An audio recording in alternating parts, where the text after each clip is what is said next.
Waalaikumsalam. Apa menu utama kumpulan Ustaz hari ni? Menu utama ialah daging kerbau salai.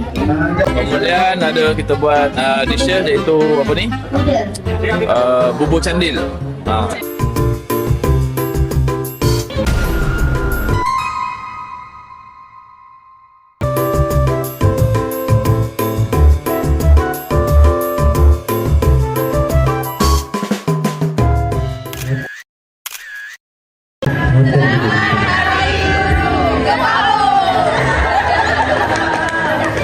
Abang Malim, Ya, salam. apa menu utama Malim hari ni? Menu utama pasukan kami. Pasukan kami adalah masak salai. Masak salai puyuh.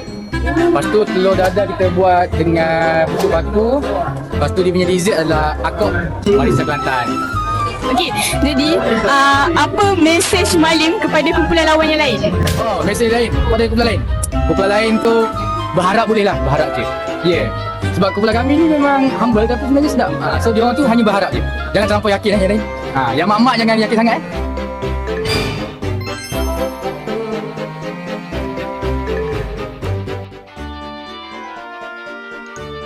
Masa semakin suntuk, tinggal beberapa minit sahaja sebelum hidangan dihantar kepada juri. Cepat cikgu, cepat-cepat!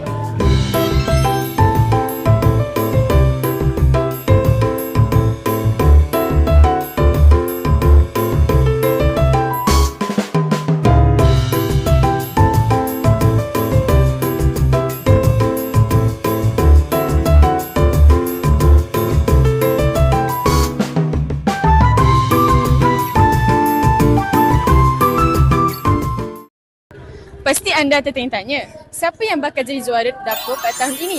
Mari kita saksikan.